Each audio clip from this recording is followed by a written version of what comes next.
Existe um momento na vida em que a alma começa a chorar e ninguém ouve, exceto Deus. Um momento em que o corpo ainda caminha, o rosto ainda sorri, mas por dentro há um clamor silencioso, profundo, invisível menos, mas desesperado. É o grito do espírito por algo mais, por um sentido, por uma resposta, por um toque real de eternidade. Foi em um desses momentos, envolta pela escuridão do seu próprio coração, que uma jovem chamada Kathryn Kuhlman teve um encontro que mudaria não só sua história, mas também a história de milhares. Ela não buscava fama, não buscava púlpitos, não buscava milagres. Ela buscava uma coisa: Jesus, e o encontrou de forma tão viva, tão ardente, tão real, que nunca mais foi a mesma. Foi esse encontro íntimo, doloroso, glorioso, que acendeu a chama de uma vida completamente entregue ao Espírito Santo. Kathryn nasceu em 1907, no interior de Missouri, nos Estados Unidos. Filha de um pai austero e uma mãe piedosa, cresceu dentro da religião. Mas só se encontrou de fato na fé quando se deparou com o vazio que nenhuma estrutura humana podia preencher. Ainda jovem, sua alma foi tocada pela voz do céu, uma voz que não gritava, mas chamava, uma voz que dizia: "Você é minha." E Kathryn disse sim. Mas antes de viver os maiores milagres, antes de se tornar um nome lembrado em ginásios cheios, antes de carregar a glória de Deus com tamanha intensidade que multidões caíam sob o poder do Espírito, ela enfrentou o vale, a perda, a humilhação, a solidão. Ela conheceu o fracasso antes do fogo, conheceu o arrependimento antes da unção, conheceu a morte do ego antes da vida do Espírito. Sim, Kathryn falhou. Ela mesma admitiu com lágrimas nos olhos que viveu uma época de desobediência menos. Casou-se com um homem divorciado, contrariando aquilo que Deus já havia falado a ela em segredo. E quando tudo desmoronou, ela se prostrou, não diante de homens, mas diante do altar invisível da presença. Foi ali, quebrada, vazia, sem nada mais a oferecer, que Kathryn orou a oração que se tornaria o grito da sua vida: Espírito Santo, tira tudo de mim, mas não tira a tua presença. Essa não era uma oração bonita, era uma oração de desespero, de uma mulher que havia descoberto que o único bem verdadeiro na vida era a presença de Deus, e o céu ouviu. A partir daquele momento, Kathryn se tornou um vaso, não apenas disponível, mas completamente rendido. E foi essa rendição total, radical, desesperada menos que fez do seu ministério algo que o mundo nunca esqueceu. Ela entrava nos auditórios com vestidos longos e voz suave, não gritava, não manipulava, não dramatizava, mas assim que dizia o nome Jesus, algo acontecia. Pessoas começavam a chorar. Outras se levantavam das cadeiras de rodas. Tumores desapareciam. Pecadores endurecidos caíam de joelhos. Não por ela, mas por aquele que ela carregava. A marca da sua vida era o Espírito Santo. Ela o conhecia como um amigo, como um guia, como um fogo que não consome, mas transforma. E foi por meio dessa comunhão profunda que ela descobriu um princípio espiritual poderoso menos, algo que muitos ignoram enquanto esperam pela promessa. Deus sempre mostra sinais antes da bênção, mas não são os sinais que o mundo espera. Não são luzes piscando, palavras encorajadoras ou caminhos aplainados. Não. Antes da bênção, vêm os sinais do céu, o vazio que ninguém entende, o silêncio que grita, a poda que dói, a inquietação inexplicável, a sede por algo que ainda não chegou, mas já pulsa. Kathryn viveu cada um desses sinais. Antes de cada cruzada veio um choro em secreto. Antes de cada cura veio um momento de renúncia. Antes de cada manifestação do céu veio uma morte interior menos a morte do eu. Ela dizia: quanto mais morro, mais ele vive em mim. E é por isso que sua vida ainda fala. Não por causa das multidões, não por causa dos milagres, mas por causa da verdade que ardia em sua alma. Deus prepara seus filhos antes de liberar o que prometeu.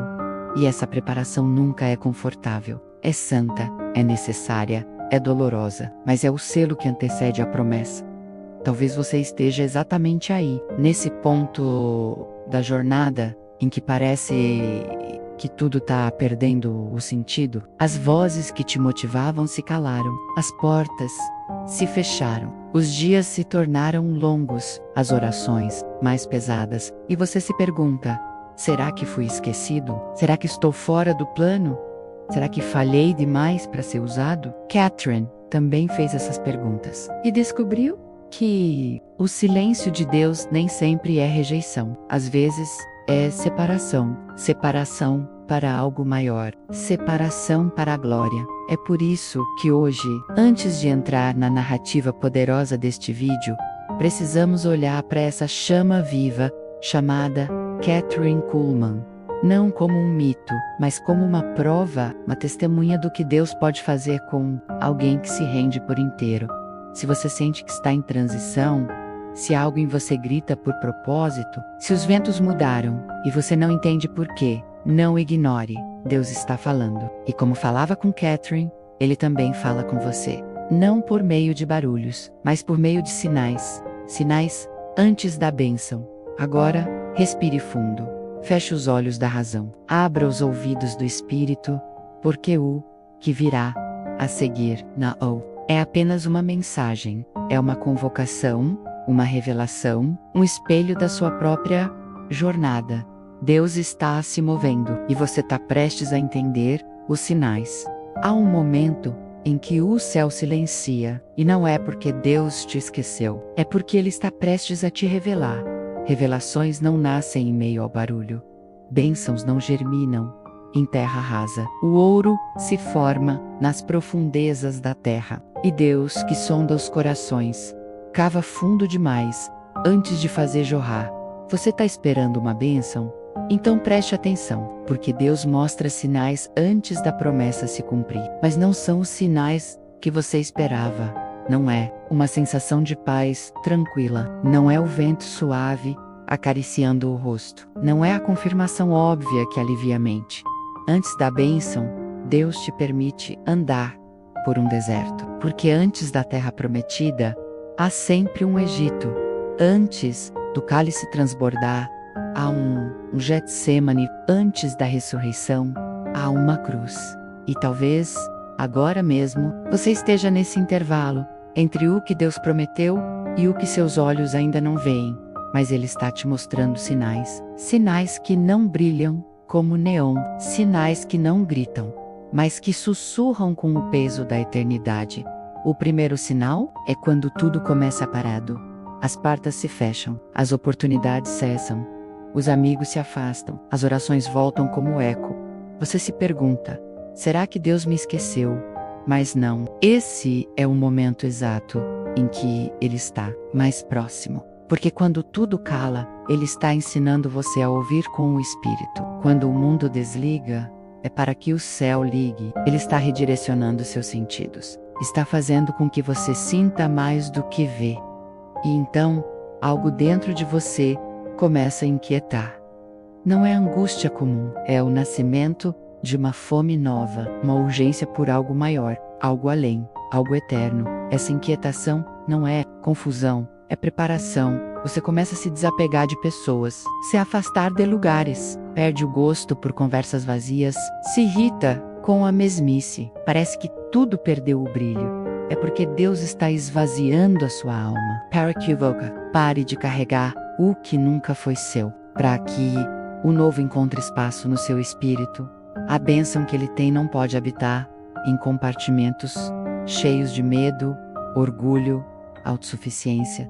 Então Ele tira, Ele corta, Ele esvazia, e isso dói. Mas não é dor de morte e dor de parto. O que você está sentindo não é o fim, menos. É o início, mas o início daquilo que é eterno sempre vem com uma perda do que era temporário. E nesse vazio, nesse silêncio, nesse corte, você ouve a voz dele mais nítida, não com os ouvidos, mas com o espírito. Ele começa a acender visões. Ele reacende promessas que você pensou que estavam mortas. Ele traz de volta palavras que foram enterradas pelo tempo. Você começa a ver lampejos, imagens do que poderia ser. Sementes de uma vida abundante que ainda não chegou, mas pulsa em você. Essa é a segunda marca, antes da bênção.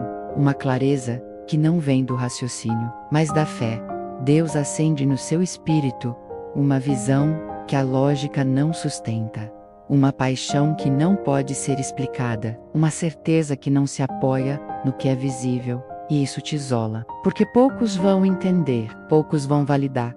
Mas é justamente aí que você aprende a confiar em Deus sozinho. A caminhar com Ele na escuridão. A crer, mesmo sem aplausos, mesmo sem aprovação, mesmo sem confirmação externa. A bênção está chegando, mas ainda não é hora. Porque agora vem o terceiro sinal. O teste. A fé que não é provada, não é fé. Deus permite o confronto. Ei, luta, o desafio. Ele permite que tudo que pode ser abalado, seja abalado. Para que fique apenas aquilo que é inabalável. Você será tentado a voltar atrás, a negociar sua convicção, a desistir da promessa em troca de segurança. Mas esse é o ponto em que muitos perdem o milagre. Trocam o invisível pelo imediato. Trocam o eterno pelo acessível. Trocam o chamado por conveniência. Mas se você suportar, se você manter os olhos firmes, você vai descobrir a maior chave, a disciplina da fé. A fé que permanece, mesmo quando tudo grita para ir embora. A fé que constrói o altar, mesmo antes do fogo cair. A fé que obedece antes de entender. Esse é o momento que Deus espera. Porque é aqui que Ele vê. Você está pronto. E então, vem o último sinal. A contradição. É quando tudo ao seu redor começa a parecer o oposto do que foi prometido. A tempestade antes da calmaria. A perda antes da promoção. Antes da coroação. Esse é o estágio final. A hora em que o inimigo tenta lançar sua última cartada, onde ele grita no seu ouvido: foi tudo em vão. Deus te esqueceu. Você não é escolhido. Mas agora você sabe. Agora, Voca discern. Porque foi nesse vale que você aprendeu a ouvir. Foi nesse silêncio que você reconheceu os sinais. Foi nessa solidão que você entendeu o ritmo de Deus. Você não precisa mais de provas. Você já viu os sinais. E agora, a bênção?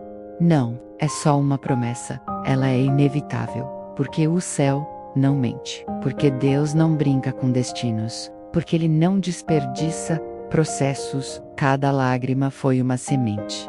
Cada não foi um redirecionamento. Cada atraso foi um ensaio. Agora você não é mais o mesmo. Você não pede apenas por bênção. Você se tornou alguém que carrega a presença. Você não corre atrás de milagres. Você se tornou o tipo de pessoa pela qual milagres fluem. A bênção virá sim, mas agora você entende. O verdadeiro milagre é quem você se tornou durante a espera. Você foi refinado. Você foi separado. E agora, quando a bênção chegar, e ela virá, você não vai idolatrá-la. Você vai usá-la como instrumento. Vai servi-la com humildade, vai carregá-la com responsabilidade.